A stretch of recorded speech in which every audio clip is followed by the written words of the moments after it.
What's up, DC Nation? Welcome back to another video on Justice League Unlimited. And today I'm checking out Season 3, Episode 2, titled Shadow of the Hawk. Now, going out that title, I'm just gonna guess that this episode will be Hawkgirl centric. And Hawkgirl actually showed up in the last episode, the Season 3 premiere. We saw the Flash, Hawkgirl, and Fire go to Black Hawk Island. They faced off against Lex Luthor, Dr. Polaris, and the Key, and we started this whole Legion of Doom versus Justice League storyline. And that premiere was amazing. It was actually a masterpiece. I think I gave it a 10 out of 10. I loved it. And it got me hyped for the rest of the season. So, is this new episode going to continue the overarching narrative? Will we make some big progress? Or will it just be like a Hawkgirl detour episode where we focus on Shayera and John Stewart's relationship? I know John's with Mari, Vixen, but you can still focus on John and Shayera because they do eventually have a child, which is Warhawk. So, the showrunners and the writers are still building that. Will they build that even further in this episode? Will we see Hawkman? Dude, if Hawkman shows up, I actually don't even think Hawkman has showed up in the DCAU up to this point. I may be wrong, because this is very late in the DCAU, but I'm pretty sure he's not shown up. We've had a whole Thanagarian war, Hawkgirl and Justice League and Justice League Unlimited, but no Hawkman to be found. So honestly, actually at this point, I don't even think Hawkman will show up. Like, if he does, awesome. If he shows up in this episode, I'll get even more hyped, but it may be a little too late, and maybe the showrunners and the writers don't want him to be involved. Who knows, but hey, I'm guessing that this episode will be Hawkgirl centric, and we'll get Hawkman. And maybe John Stewart, that'd be really cool. But before we get to the episode, make sure you follow my socials, Twitter, TikTok, and Instagram. They all have the same username, lowercase DC_enthusiast1. Also, go check out my website, DCenthusiast.com, where you can watch all my full episode reactions, including the one for this episode. And yeah, guys, with all that being said, your latest reaction to Justice League Unlimited starts now.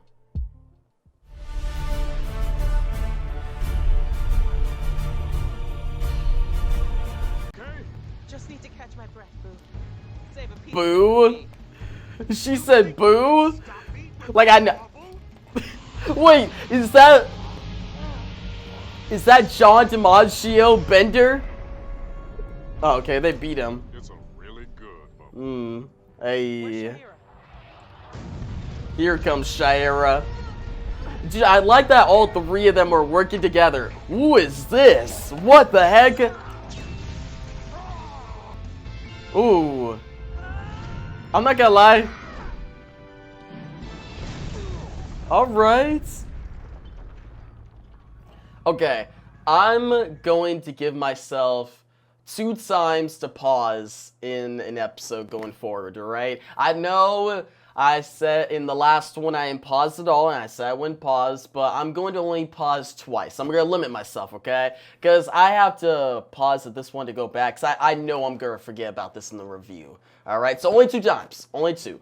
For those who don't like me pause it, it's only be 2 times, and for those who do like me pause, then hey, you get at least 2 times. So, check it out. Right here, this Batman being on top of the building just gives me vibes of Beats as the intro at the end where Batman is looking, the strike of lightning and the red sky. Like, it literally, it's giving off that vibe. I wonder if that's what the showrunners and the writers, especially like the animators, were going for. Maybe I'm looking too much in it, but come on. The buildings, the sky, Batman being on top of a building. And also, dude, Dreamslayer, voiced by John DiMaggio, I'm pretty sure. And Dreamslayer looked cool. It sucks that I got beat so easily, but alright. That's my first pause. We're gonna keep it going. I got one more, but I'm gonna keep it so maybe later in the episode, alright? Let's watch.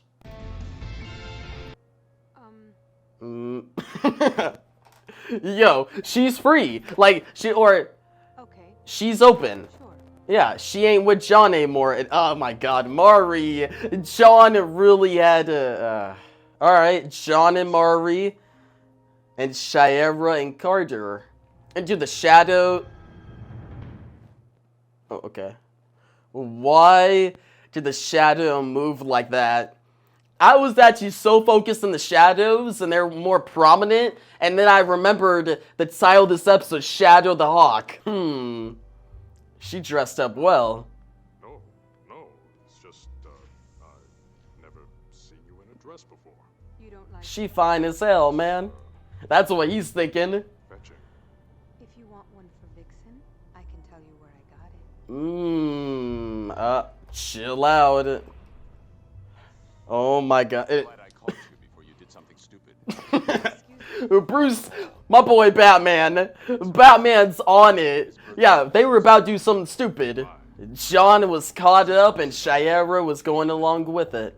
He's an archaeologist. I Oh, haven't been completely honest with you. obviously. I brought you here to She saw it coming. or should I say, What is he doing? you and I are the reincarnation of Oh. lovers who died here Huh. thousands of years ago. My real name is Katar Hall, Dude. Okay. but you can call me Hawkman. Okay. That's a perfect time to pause.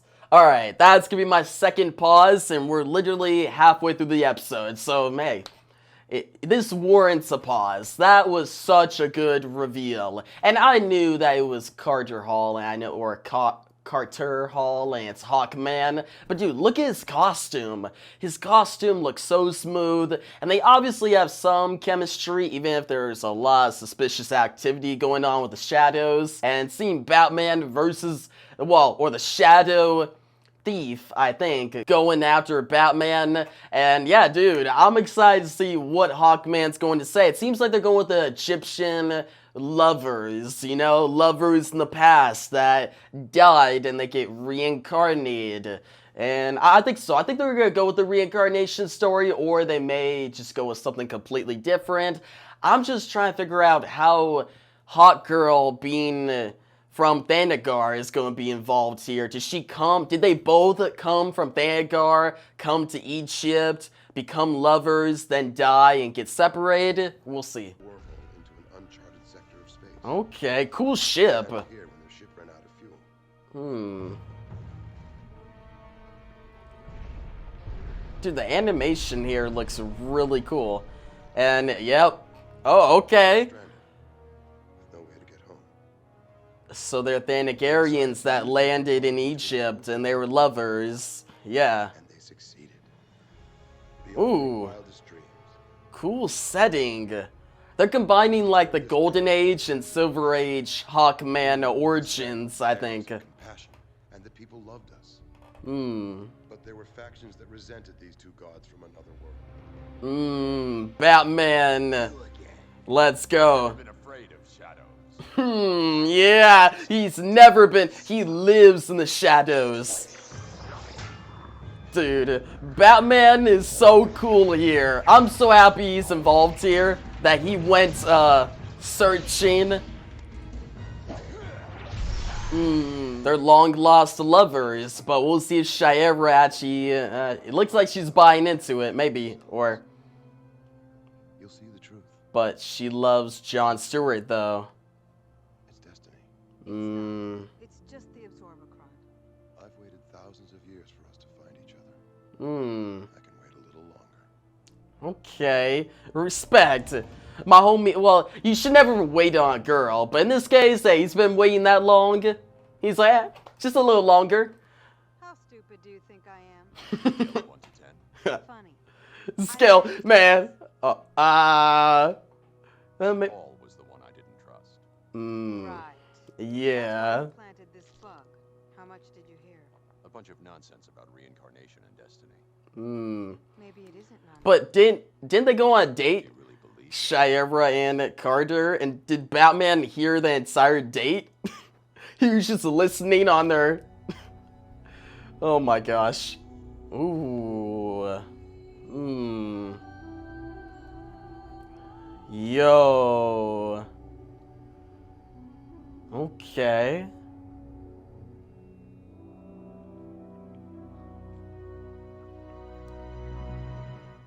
Wow. Dude.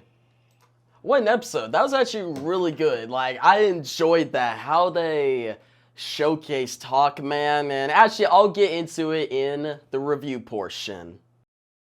But yeah guys, getting into the review portion of this video, I first want to talk about the debuts of Hawkman, Carter Hall. Now Hawkman, he debuted in the comics in the Golden Age, and he was written by Gardner Fox, and the art was done by Dennis Derville. So the creators of Hawkman are Gardner Fox and Dennis Derville, and seeing Hawkman make his debut so late in the DCAU, at first, I'm like, okay, why'd they wait so long? But this episode proved that it was a good idea. Because his debut in this episode, his reveal too, was so cool.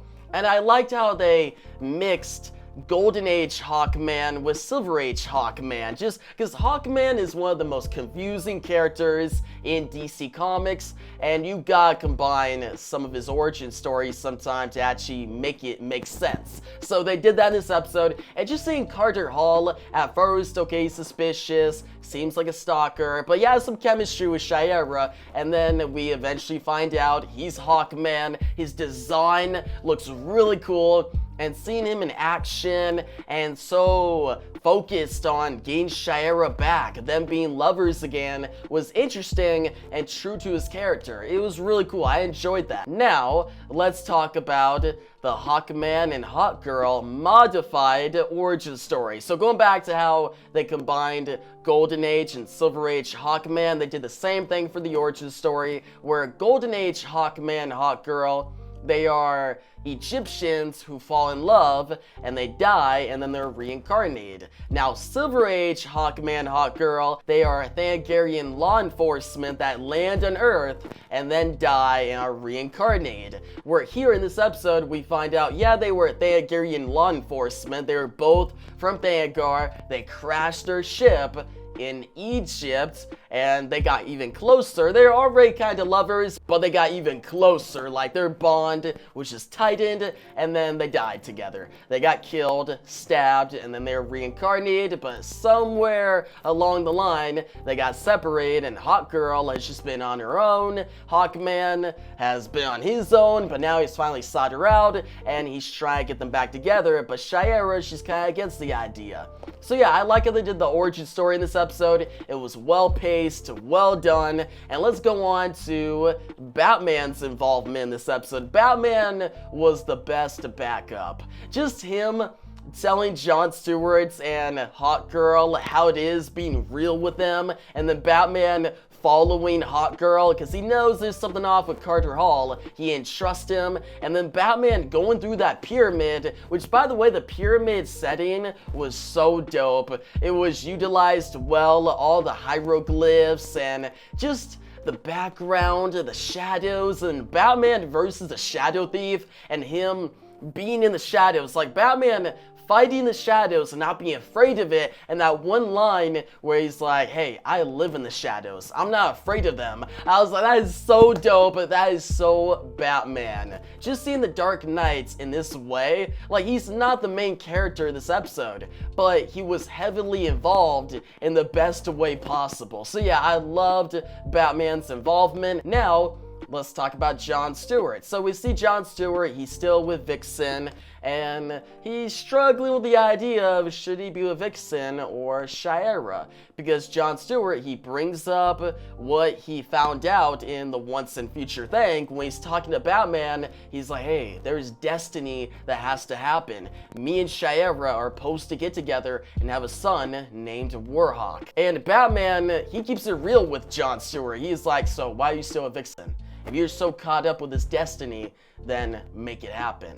But at the same time, if you don't want that destiny to happen, stay with Vixen. It's your choice. And Batman's just like, yeah, okay, you decide. Like, I'm just gonna keep it real with you, tell you how I see it, like, just tell you straight up, be direct. And seeing John Stewart in this dilemma, it's interesting, and I really like it. I really like the John Stewart, Shayera, Hawkgirl, and Mari Vixen love triangle. Usually I'm not into love triangles in any show, but this is one of those special cases where it's actually interesting and paced out well. Now, let's talk about the villain of this episode, okay? The Shadow Thief. Now, at first, I thought that Hawkman was gonna be the Shadow Thief, but no, the Shadow Thief was actually a separate villain trying to take artifacts from the bottom of that pyramid in Egypt, and the Shadow Thief is voiced by James Remar. Now, James Remar, I know him from Black Lightning. He doesn't voice act in that show, he actually acts.